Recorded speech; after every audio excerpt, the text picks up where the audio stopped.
Hello, how y'all doing, the War Nation?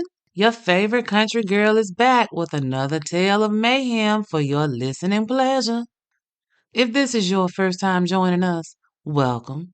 This is a come as you are safe space. Ain't nobody gonna fuck with you while you with me. And if you are a regular, you already know what it is. Daps, snaps, and head nods all around, 'cause you know how we do. Thank you for coming in and spending a little time with your girl today. We celebrating because it's episode number 20. Bow, bow, bow, bow. Ow, ow, ow. Next week will be legal. I promise, if you keep listening, I'm going to keep the mayhem coming, baby. I have so many stories to share with y'all about some real audacious melanated criminals that did some shit out here in these streets, baby. I'm gonna switch it up a little bit this week. Our is still a bad apple. Don't get me wrong. But this week, the victims aren't black women. Give y'all a little break. There's not even a woman killed this week at all. You see, this week's mayhem maker is attributed to killing 12 people, all gay men. And the nigga didn't discriminate. He was an equal opportunity killer. He spread that thing around between black men and white men. But alas, they were gay during a time in our country's history when being gay was no bueno. So just like there's no urgency when they're looking into the crimes against the blacks, the poor, the drug addicted, the sex workers, no urgency. The LGBTQ gang, they got even less help. And in the late 80s, early 90s, I don't think the rest of the alphabet had been recognized at that point, if I'm remembering correctly. At that point in time, I think the Rainbow Coalition only had the L and the G. And I ain't talking about the TV. BTQIA plus was still in the closet in most places. But nevertheless, the gay brigade was catching hell in little old Chesapeake, Virginia, and our mayhem maker was shattering stereotypes as well, because in serial killer land, he wasn't supposed to be black. Because, blacks don't do that shit, right? Wrong. And they are supposed to have a specific victimology. One type of victim. This guy didn't just kill black gays. He didn't just kill white gays. He was killing them both. And the police don't like it when the criminals stray away from the long-held myths that are out there. That means they got to do some actual factual police work. And we know they save that actual work for when they have those victims that are more palatable for them. The more preferable victim, aka white and straight. But when multiple men are killed and dumped on the side of the road for all to see, you can't call that shit in. You got to get up off your ass and do some work, because these clues are dropping. So without further ado, this week's Melanin Mayhem Maker is a nigga named Elton Manning Jackson, aka the Hampton Roads Killer.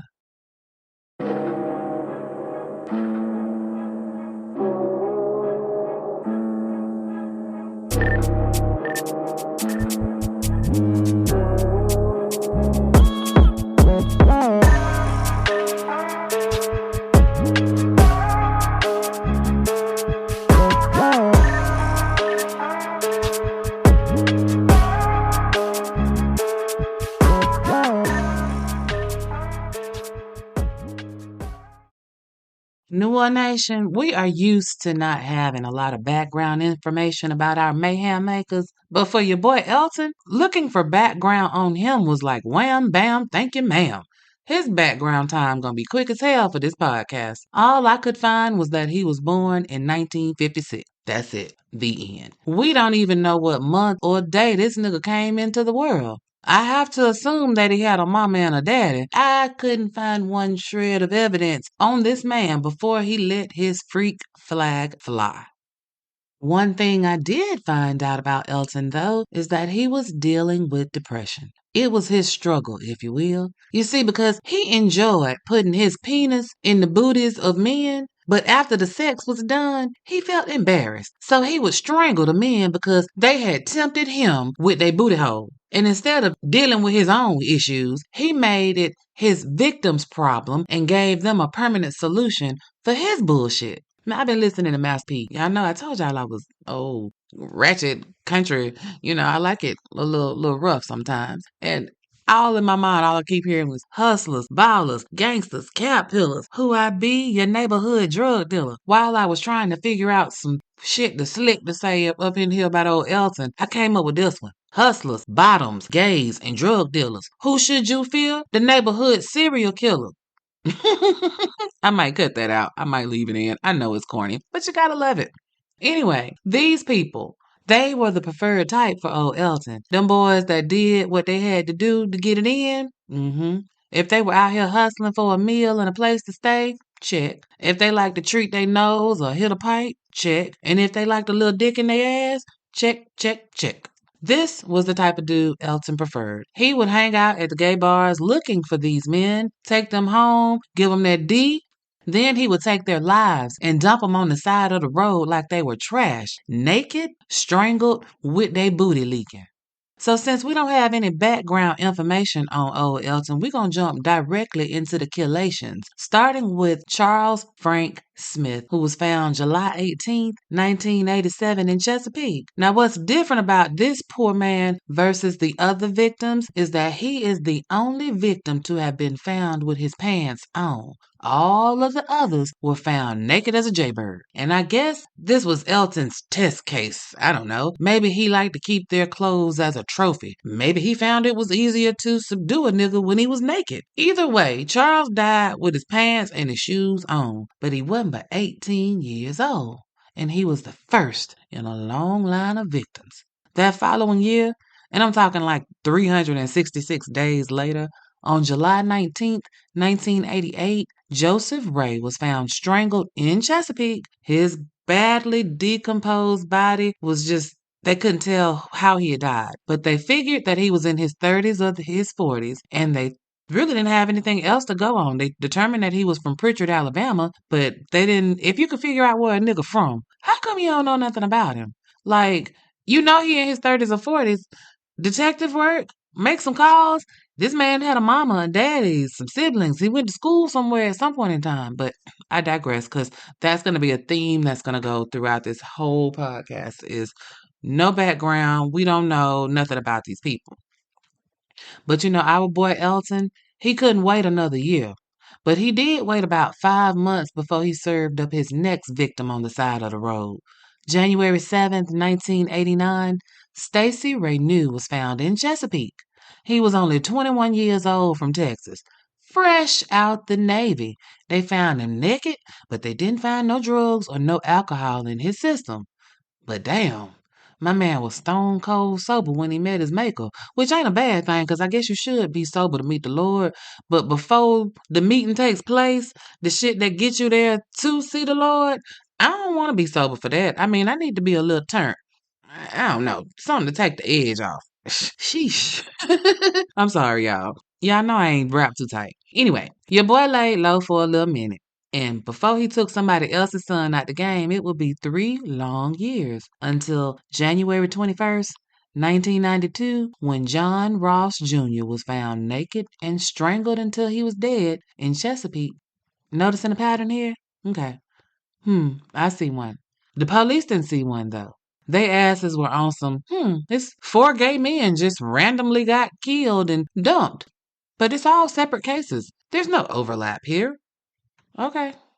But Elton was on his can't stop, won't stop. His next victim would come 5.5 months later on July 2nd, 1992. 32-year-old Billy Lee Dixon. That's a good old Southern name. Billy Lee!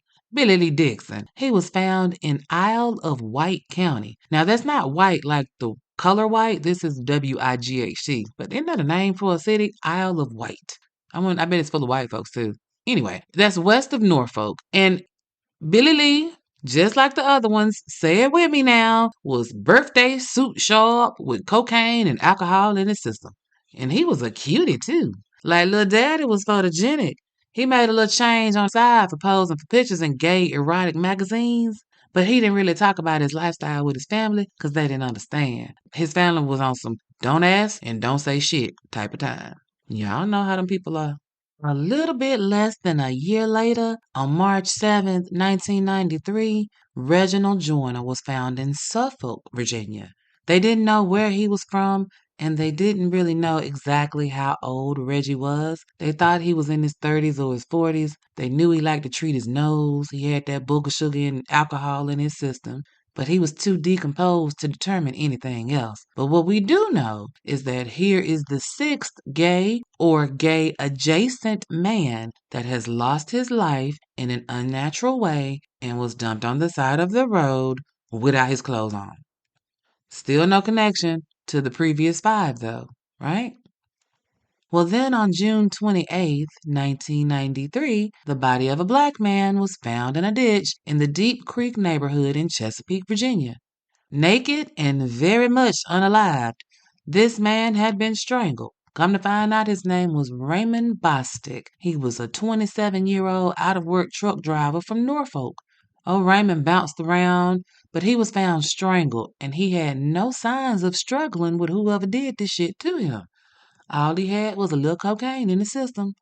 It's only now, after 7 men have been killed in the same fucking way, dumped in the same fucking manner, that one of these motherfuckers out here decided, you know what? It might just be just one person out here killing all these men. Y'all think so? Like, what the fuck? It took y'all 7. I kind of figured that shit out at 2. I knew definitively by the third motherfucker. Okay, so maybe you're saying, well, the bodies were found in different jurisdictions. Yeah, I'll go with that. But it wasn't like it was a big geographical location that we're talking about. The majority of the bodies that Elton Manning Jackson killed were found in Chesapeake, Virginia. And these other areas, they are neighboring areas. It takes about 27 minutes to get from Chesapeake, Virginia to Suffolk, Virginia. Norfolk, Virginia is about 12 minutes away from Chesapeake, Virginia. Isle of Wight, Virginia is the furthest away. It's 45 minutes away. But these are not long distances by any stretch of the imagination. I mean, if you live in these areas, when you look at the news, you see the news from all of these areas at the same time because y'all are like a metropolitan area, right? Geographically, it ain't walkable, but it's walkable. It's rideable. You know what I'm saying? That's all I'm saying. So with these not being long distances, like it's not like we're talking about different states. Like that I could kind of see. These are his preferred hunting grounds. And Chesapeake and Norfolk and Suffolk, they border each other. You mean to tell me law enforcement can do multi-city, multi-county, multi-state, federal, all of these combined task forces to find niggas that sell drugs, but not for those who are committing murders? Like, I thought the United States was so pro-life, right? Every life matters. Well, if that's really the case, solving murders should be the tippity-top priority for every law enforcement department in the land, right? But the kicker is, they did have the FBI helping them, throwing a word or two in, a little encouragement. Here, do this, look at this. The FBI gave them a profile and they did the DNA testing of all of the evidence that they were collecting. Because remember, all of these men, their booties was leaking. It was some semen up in that thing. Y'all had buku DNA, right? But these men are still coming up dead. My thing is, why not alert the public? Like, give us a fighting chance. If law enforcement were to tell the citizens that they are serving and protecting, hey, is somebody out here that likes to have sex with other men and they hang out at these gay bars in and around the Norfolk and Chesapeake and Suffolk area? So y'all niggas need to be careful when a nigga behind you finna do that thing, cause he might do you good and then do you dirty when he done. I'm just saying, at least a motherfucker be on their P's and Q's when and if they are engaging in said activities that should end in a happy ending that's ending up now with a sad ending. I'm just saying. If the police put it out there and said, hey, somebody is raping and killing women that are 5'4" and got small children. If you fit that description, wouldn't that make you look just a little bit closer at the men in your life? Wouldn't it make how you interact with new people that you meet just a little bit more cautious? I'm just saying it couldn't hurt. I mean, it couldn't hurt any more than the hurt that's already happening. There is no perfect solution, but we got to start looking at shit differently. Come up with some new tactics because these motherfuckers is winning with every life they take and every life they shatter. But keeping it on, because our boy Elton is not done. September 8th, 1993, 24-year-old Robert Neal was found dumped on the side of the road in the Bowers Hill neighborhood in Chesapeake. Following the script, he was naked and strangled. Robert also had two children and claimed he was in the process of getting back with their mama and moving back into the house with them. But Pam, his baby mama, she was like, Robert liked to smoke that crack and he wasn't responsible. He would disappear for days at a time out here in these streets, then pop back up over here at my house looking dusty and hungry and drugged out. Now, I wasn't trying to get back with that, but that's my children's father, so I'ma always give him a meal and let him wash up, lay his head and get some sleep. But she did tell the police about a friend of his named Elton that maybe they should talk to because he probably know more about what Robert was out here doing in these streets than I would. Clue, Mr. Policeman, clue. At this point, the state police, they done started a task force because now 8 motherfuckers have been sent to the upper room in similar fashions. But clearly it didn't go nowhere because I still got shit to tell you about this nigga and his killations. I mean, they understood that they had similar cases happening in the same geographical location, but they just were not ready to commit to saying that the cases were related. And I'm not pulling this out my ass, y'all. This is not supposition. This is straight from the mouth of the agent in charge of the Violent Crimes Unit at the motherfucking state police, a man named Bill Latrell. He was the head white man in charge. And this is what he said to a reporter at the Daily Times back in September of 1993. Even after 8 men dying in the same manner, being dumped along the side of the road naked with their booty leaking, the company line was, quote, "We do not know yet whether a serial killer is responsible." End quote. Nigga, what? Now that was the company line in public. But a good reporter, they always gonna find somebody that got that real, and this reporter did that. An unidentified law enforcement source said that was a goddamn lie. They said that all the shit was similar in all 8 of the motherfucking killings. All of them was dumped along a rural road. 6 of them were found in the Deep Creek and Bowers area of Chesapeake. All of them had signs of strangulation. Most of them had cocaine in their system. Some of them were rolling stones. They bopped all over city to city. But at the end of the day, behind closed doors, them cops, they knew it. They felt it. They thought it. They whispered it that there was a serial killer on the loose. But whispers don't stop serial killers. It makes them more comfortable, more audacious. And Elton wasn't no different. They didn't stop him, so he kept right on killing. On September 17, 1994, Garland Taylor Jr. was found in Suffolk, Virginia. He was found strangled and naked on the side of the road with his booty leaking. Now I got a little tea on Garland now. He was married with a son. Sure was.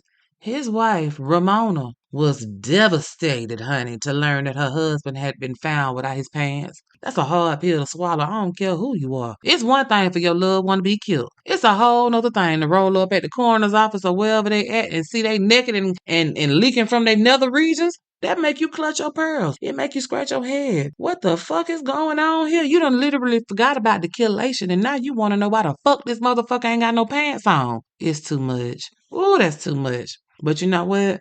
Nevertheless, his parents and everybody else was like, Garland wasn't no homosexual and he didn't do no drugs. I don't care what them test results say. My baby didn't do that shit. Okay. We ain't gonna force you to believe what these test results show about this semen and these drugs. It's okay. We can't nobody make you believe shit. You absolutely right. But I'm just saying. Somebody threw some shit in the game. On May 14th, 1995, 31-year-old Samuel Alif was found in Chesapeake, Virginia. He was naked and chilling on the side of the road in a cul-de-sac off Rotunda Avenue. It would be at this point that police would say out loud that maybe, just maybe, there's a serial killer on the loose.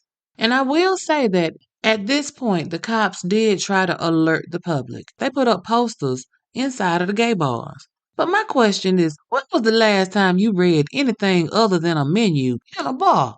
Like, you might read a bitch for filth, but you ain't never read a poster. Like, Make it make sense. Another thing that came out with the Samuels case, all along the police have been saying that these men have been found naked with their booties leaking. Well, his peoples said, we know Samuel ain't gay. The only penis that he was interested in was his own. And the people in the gay community were like, hey, we don't know Samuel Alif. He ain't one of the children. So, in answer to that, the police said, well, you know what? Quote, some of them are not homosexual per se, but when they needed money, they would do what they needed to do to obtain that money. End quote. Ooh, the shade of it all. So that was a cute way to say that they'll do something strange for a little piece of change. So you saying they actually was leaking? We don't care that y'all don't want to take this. We got evidence. Okay. Another curious thing that came out of this is that the profile that the FBI gave them local jokers was that the killer was a white male. Houseway. Motherfuckers always discounting the blacks. It never crossed their mind that a heavyset black man with a diamond pinky ring was the actual killer. How much time was wasted running down innocent white men for crimes they didn't commit? Make it make sense. On January 27, 1996, 30-year-old Jesse James Spencer, that's another good old Southern name, Jesse James, Jesse James Spencer. He was found face down, ass up in a ditch, dumped on a dead-end street in Chesapeake, Virginia. What was different about Jesse was he was dumped right after he was killed. You see, the rest of the victims, they say, sat for a day or so before Elton got around to getting them dead bodies out his house. Pause for a second. I can't even let this slide. You gotta be some kind of crazy to be able to have a dead body off in your bedroom. Like you went to sleep in there and there was a body in the house. I don't give a fuck where it was in the house. As long as it was in the motherfucking house, you went to sleep with a dead body in that bitch. Oh, no, no, no. You got up in the morning, took your shower, washed up good, brushed your teeth, got fresh for the day, and ran out the house and there was a dead body still up in that motherfucker, you'd be like, whoops, I forgot something. Yeah, motherfucker, you forgot this dead body that's up in here decomposing in this piece. I'm sorry, that was a rant. Anyway, after the police found Jesse James Spencer, right, they hit the streets to try to figure out who the fuck knows Jesse. Come to find out, Jesse had been out drinking and hitting the pipe that night. He went over to this place called Perry's Lounge, had a couple of beers, and the last thing anybody saw of old Jesse James, they saw him getting in the passenger seat of a maroon Ford Explorer with big rims. They said it was a heavyset black man. Okay, we got that. That should be enough to run through the system, right? Let's look for maroon Ford Explorers. See what we got, right? Nope, nothing? All right, we still looking for the white man. Gotcha. July 22nd, 1996, 38-year-old Andrew Smith, they called him Andre. He was found naked and his booty leaking on the side of the road in Chesapeake by a Virginia power worker. The police was like, this nigga kind of put you in the mind of them other 11 killations that's been happening since 1987. You think they could be related? Imagine that. So the lead investigator now, at this point, he's new to the team, but he hungry. And he latched onto this case and he was determined to solve who the fuck killed Andrew. All right. Well, the first problem that he realized is the police were working from their own bias. They believed that gayness was racially segregated, that white gays only fucked with other white gays and black gays only fucked with other black gays. And you see, this right here, that tells you that they never actually did any real investigating on LGBTQ crimes. Because if you have ever talked to a gay man and asked them about their lifestyle and really listen, they'll tell you everything. Everything? Everything. They would have told you where they hang at. They would have told you who they fuck with. They'd have told you that they fuck with gay white men. They would have told you they fuck with gay black men. All you had to do was investigate. Ask some real questions. Get to know a gay man. But they didn't care. It's just some gay shit, right? Fucking closed-minded people in charge of the investigations. They don't know any gay men, so they were uncomfortable and they assumed shit that they didn't know. And you know what happens when you assume shit. Like, my introduction to the life was through a gay man that was my supervisor and turned out to be one of my best good Judys, honey. He was a mess child. We worked the overnight shift at this call center, and he and I would leave about 1 o'clock in the morning and head to the gay club for Welfare Tuesdays. And baby, we would have ourselves a time. Get liquored up, dance and party, and come on back to work and finish out our shift. Woo, child, those were some good old days, baby. I was young and new to the city from the country, didn't know shit about shit. B took me under his wing, and baby, it was on and popping. Like, it was at the gay club that I could cut loose, because then nobody in there want me. I was safe and could dance with anybody I wanted to. Shake my booty all the way to the floor and not have to worry about some nigga trying me or trying to do something to me. Sisters, if you don't have a good gay Judy friend in your life, honey, you are missing out on something sweet. That's my PSA for y'all, honey. Go find you one. Go get you one. Love on one. Let them love on you. It's some good love right there. That ain't sexual in no way, shape, form, or fashion. Anyway, I digress. Back to the story. So the police are starting to dig in. The Portsmouth, Chesapeake, Norfolk area at the time had a really low homicide rate. I'm talking like 150 a year, and this is a population of about 1.5 million. That's low as fuck. Y'all actually had time to do some real police work, right? Y'all wasn't burdened with crime. Motherfuckers wasn't killing like they really killing in major metropolitan areas. But I guess it's better late than never, right? All the victims are gay or gay adjacent. So now let's go see how they live. Let's go look into the lives of the victims. Who did they hang with? Where did they hang out? All that basic victimology that police should have been collecting when there's a goddamn serial killer on the loose. They figured it out that the gays hung out in an area called Truxton, and they found that all of the victims had hung in and around these areas, right? So now they're hitting the street, and they going out here to see what these boys is out here doing at night. What they got to say? They find out that Dre lived with his mama in that Truxton neighborhood. Again, this is where the gays hang out, so they were familiar with the area and the people who hung out in Truxton. They found out that Dre was friends with Garland. That was victim number 9. Then Elton's name came up again. Him and Dre were friends. Matter of fact, Dre had told somebody the night before he was killed that he was finna run by Elton's house right quick to see if he could get a little change. You see, Elton was apparently known to be that dude. If you needed a quick $40, he'll hit you off if you let him hit you off. So Elton lived on Portsmouth Boulevard, which was only about a half a mile from where Dre lived. Dre wasn't never seen again after he told his friends he was finna go try to get a little change from Elton. Okay, so the police go over to Elton's house and they are questioning him about Andre. And he like, Andre? I don't know nobody named Andre. He said he saw on the news that a man named Andre had died, but I'm sorry, I can't help you. Goodbye. Well, the police thought that was odd. So they did some digging into Elton. Finally, and guess what they found, y'all? Why him and Andre had been friends since they were children. Okay, that's lie number 1. Then, while they were doing a background check to see what else Elton had on him, they see that he had a maroon Ford Explorer that had just been repoed, and the repo company still had the car. PSA, if you out here killing the shit, pay your motherfucking car note. Don't let them folk get your shit. Anyway, the police go and they buy the car.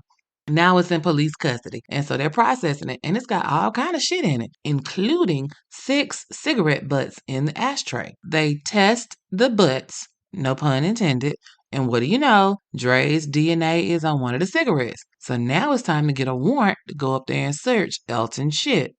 They get the warrant. They run up in his house and they find blood on a sheet on his bed. Another PSA, if you're going to be out here killing motherfuckers, do your motherfucking laundry, please. I can't. Now, when I say they found blood, I'm not talking about crime scene type of blood. Like there were no pools of dried blood or anything like that in Elton's house. The blood that they found on the sheets was like 3 or 4 drops. All together, probably about the size of a dime. And so it's not a lot, but it's still blood.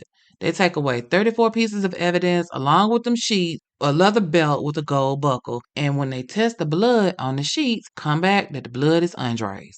All right, so They come back and they ask Elton again about Andre. And again, he denied it like Peter did Jesus. But the police didn't care at this point. He was their main suspect, and the Chesapeake police did arrest Elton that very same day that they served the warrant on May 6, 1997. Now, this was after a grand jury had already indicted that ass for killing Dre. They put a $100,000 bail on him, but bro didn't have that change, so in jail he sat till it was time to crank up the jury. When he gets to jail, they ask him again about Andre Smith, and he's still denying it. No, Andre. Oh, no, Andre. So then they hit him and they say, well, his mama say she know you. She say y'all been friends since y'all were little boys. So then Elton was like, oh, you mean Dre? Oh, see, I call him Dre. I don't call him Andre. See, I don't know him by Andre. I know him by Dre. My bad. I didn't know that's who you were talking about. Yeah, I know Dre. We cool. Oh, when the last time I saw Dre? Let me see, well, see, we had hooked up in July, like that same day y'all say he was killed. Yeah, he swung by there and let me hit that, but I ain't seen him since though. I killed that ass, but I ain't killed that nigga. What? Boy, stop. So we know the blood is Andre's, but since it was found at Elton's house in Portsmouth, Virginia, it's assumed that Dre was killed at his house and he was not killed where he was found in Chesapeake. Remember, it's the Chesapeake police that picked him up. So the Portsmouth, Virginia police, they petitioned to have Elton moved from Chesapeake, from where Andre was found, to Portsmouth, where Elton lived, because, again, the murder actually happened in Portsmouth. The attorneys duke it out, and eventually they get their way, and he's moved to Portsmouth. But then it was all over the news in Portsmouth. And the attorneys was like, now we need to move it out of Portsmouth because he can't get a fair trial. And they duking it out in court. And then finally, in March of 1998, a judge did grant the petition to move the trial out of Portsmouth and moved it over to Newport, Virginia. And over there, your boy Elton says, I did not commit these crimes, Your Honor. I am not guilty. As usual, even though the cops and everyone else attributes 12 murders to Elton, he is only tried for one murder, the killing of Andrew, also known as Andre, Smith. Elton was charged with one count of first-degree murder for strangling and dumping Dre on that dirt road. The trial started August 17, 1998, and the prosecution contended that Elton fucked Dre, then killed him by holding something around his neck for about 8 minutes till he died, and then he left his naked body on the side of the road.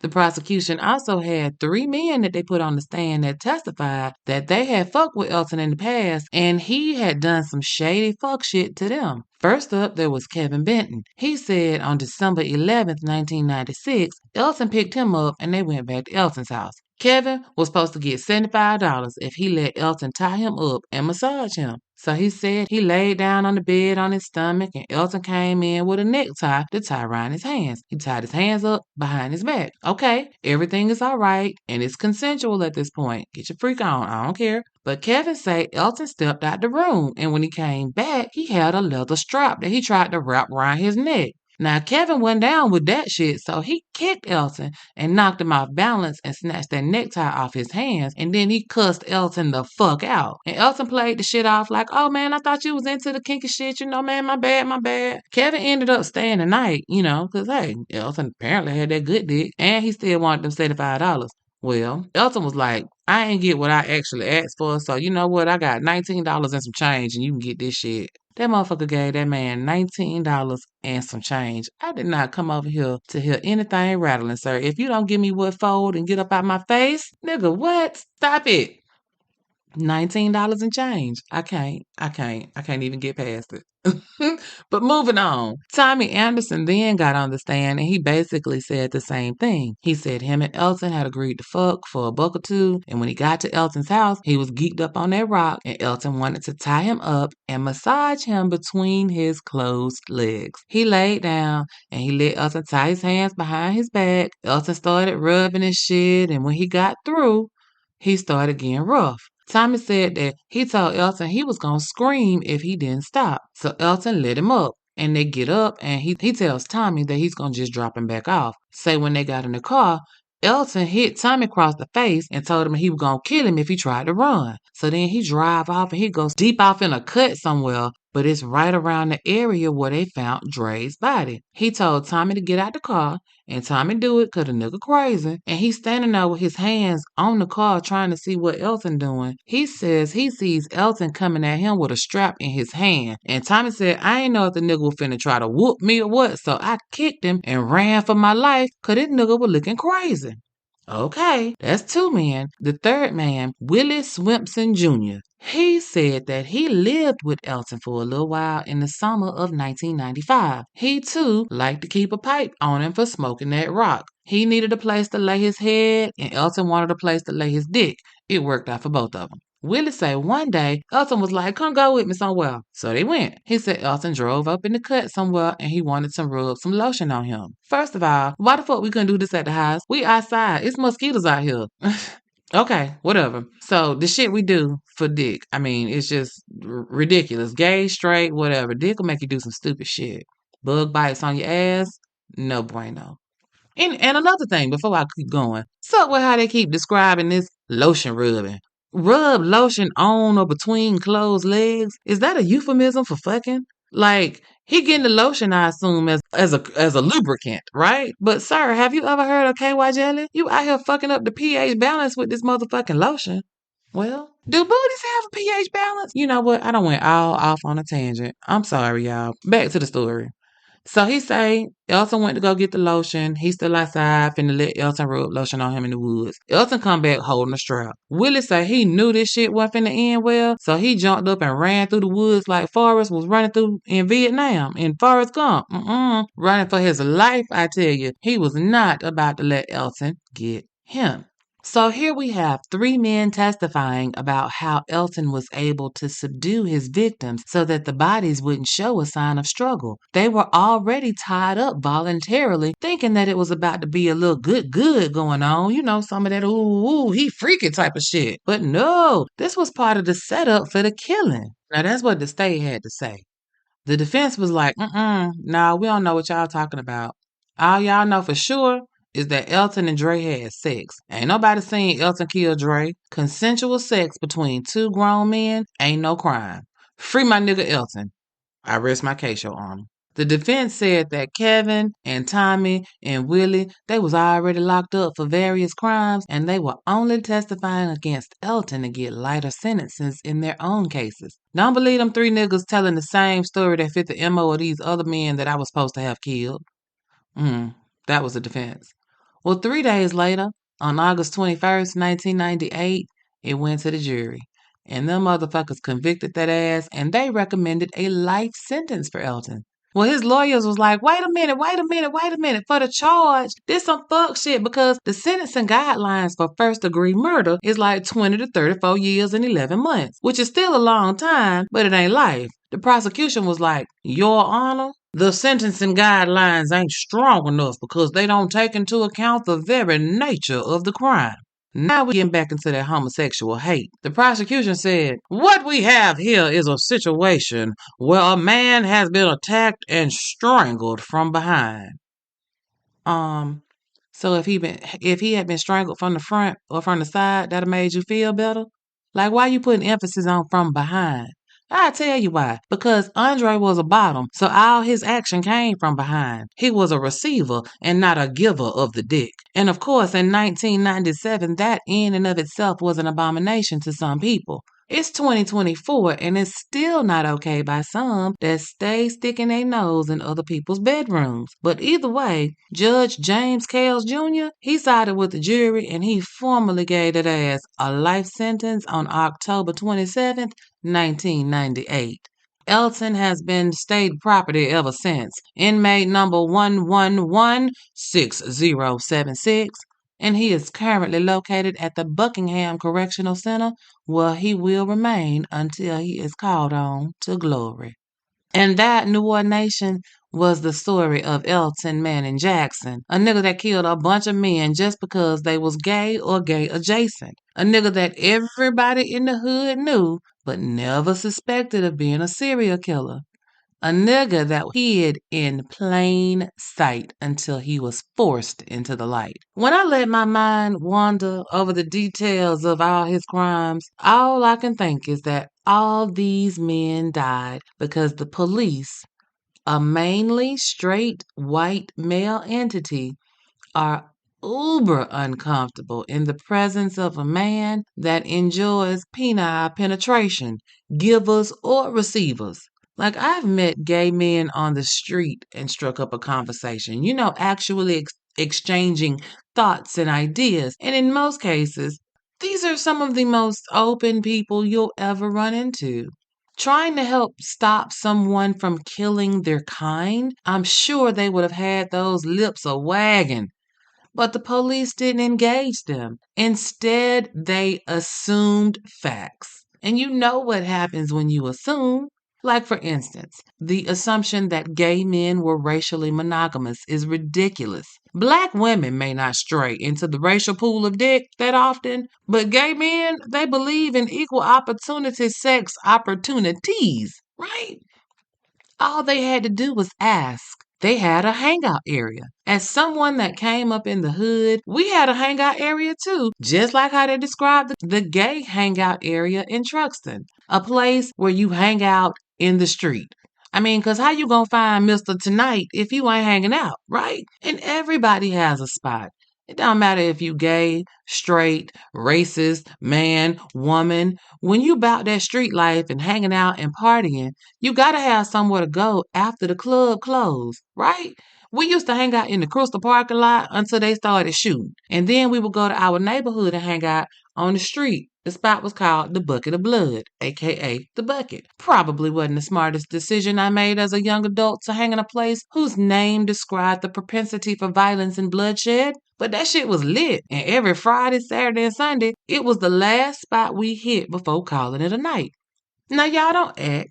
Some of y'all had a place y'all would go to hang out too. It ain't just me. Maybe it was the bootleg house. Y'all hung outside the bootleg house. An underground club. It was somewhere. There always has been and always will be somewhere to just go hang out and chill and ride your whip through and be seen. That's the whole reason that the streets exist. It's where you go to see and be seen. Find you somebody to kick it with. I know it wasn't just me. I don't care what y'all say. Anyway, the cops, if they had gone down there and talked with them boys down there on Truxton and really engaged with the community of gay and gay adjacent people that hung out down there, they would have been able to piece together a whole lot of their clues. Because you see, the police kept calling these men transient. And that didn't necessarily mean that they moved a lot. It was more so like they didn't have a set schedule. These people was hanging out around the way. They weren't at a 9 to 5. They didn't have an apartment in their name. They didn't have no car. They lived with friends and families and sex partners. Whoever would let them pop a squat in their house. They wherever the wind blew, that's where they were. That doesn't mean that they weren't trackable or traceable. All they had to do was go ask some questions. In the hangout areas, you may not know everybody, but somebody knows somebody that knows somebody. You know what I'm saying? Like, at the end of the day, when they actually started doing what they should have been doing all along, they found these relations and these links between these victims and Elton. You walk up to a group of 5 or 10 dudes hanging out, maybe all of them don't know the person that you're looking for. 1 or 2 of them know who he hang with, where he be, what he do, what the people they hang with, where they live at. But in order to find any of these details out, you got to be willing to talk to people. You have to be willing to treat them like human beings. They don't bite, mostly. A couple of them do. Watch them. They'll usually tell you. I don't know. If it had been blonde white women being dumped on the side of the road, naked, face down, ass up, they would have been more engaged.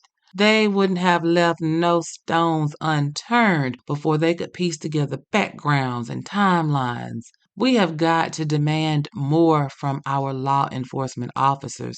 Nobody is perfect, and it's easy to Monday morning quarterback 16 years later from the comfort of my home. But damn, it's the missing of the patterns that's sending me over the edge. It's the lack of warning to the people. What if they had gone into the gay bars and spoke with the owners, got on the mic and gave a public service announcement every night to be careful because somebody is out here killing gay men and hanging these bars? They stood outside the bar, and as the bar was letting out, they were just like, hey, y'all, be careful. You know that man you going home with tonight. You know that nigga. Make sure you know that nigga because you know somebody out here killing people.